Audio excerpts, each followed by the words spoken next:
But for all the rock and roll mayhem, his 4 children to wife Jane never doubted their dad's love. Whoever made this fish is extremely talented. Even in his depths.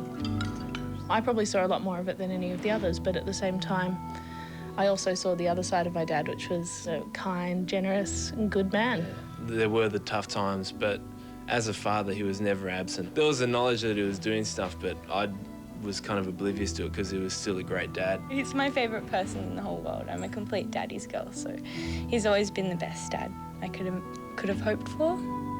When Ellie Mae was born, 3.5 months premature, weighing just 750 grams, Jimmy's devotion was unfailing.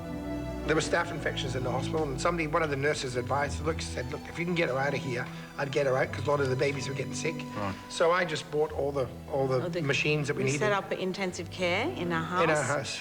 And then we gave the equipment to the local hospital after. Because it was 50-50 with Ellie, you know, she wasn't really, we weren't sure she was going to make it. Ellie Mae did make it.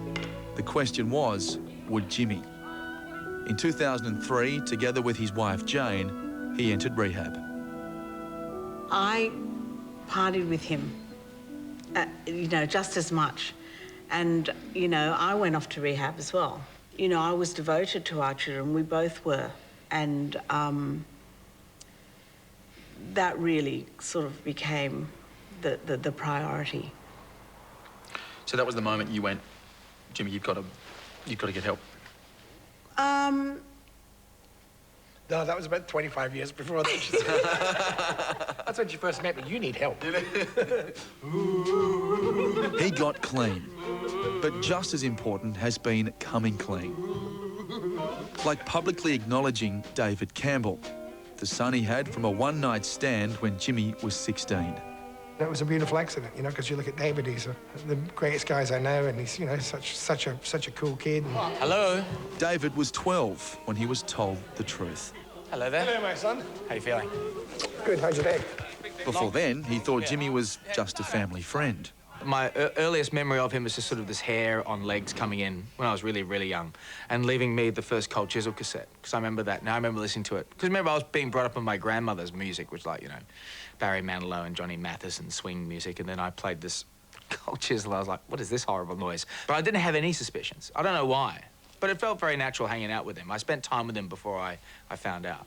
For I have found... And that's pretty much where this story should have ended. A father happily reconciled with all his family. Celebrating his sobriety.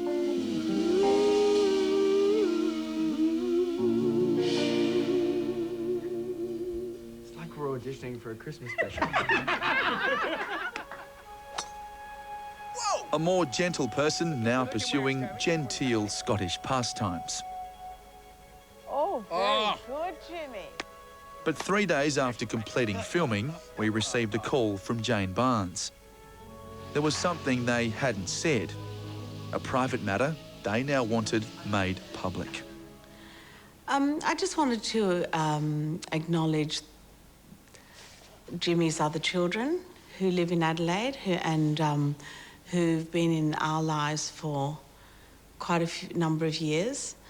And I just thought it would be a nice way to sort of, you know, introduce them. There's 2 girls and around the same age as David. One of the reasons that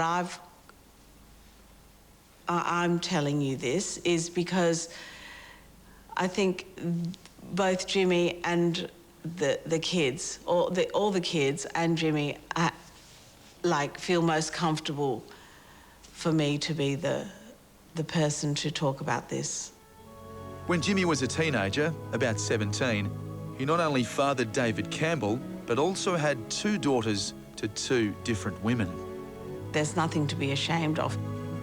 Just in the past few years, he's got to know them, and they've grown close. I just think it's important for them, you know, for them to know how important they are to us. But in the same way that everybody had to be ready for that.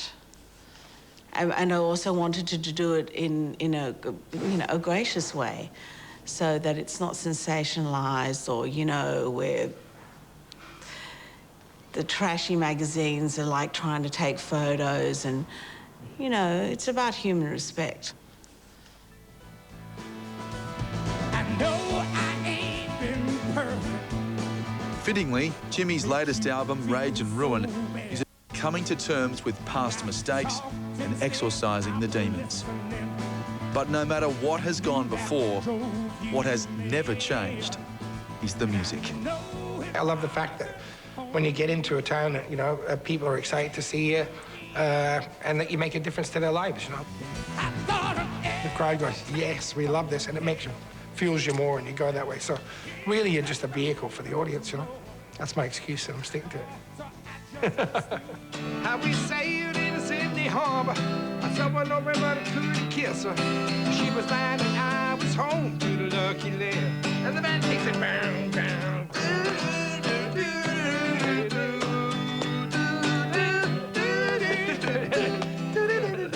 That's very good.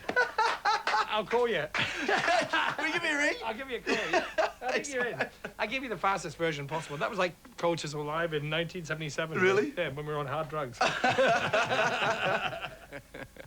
And later on Sunday night, Jimmy Barnes and the whole band perform in the studio. Stick around, it'll be worth it. Back in a moment.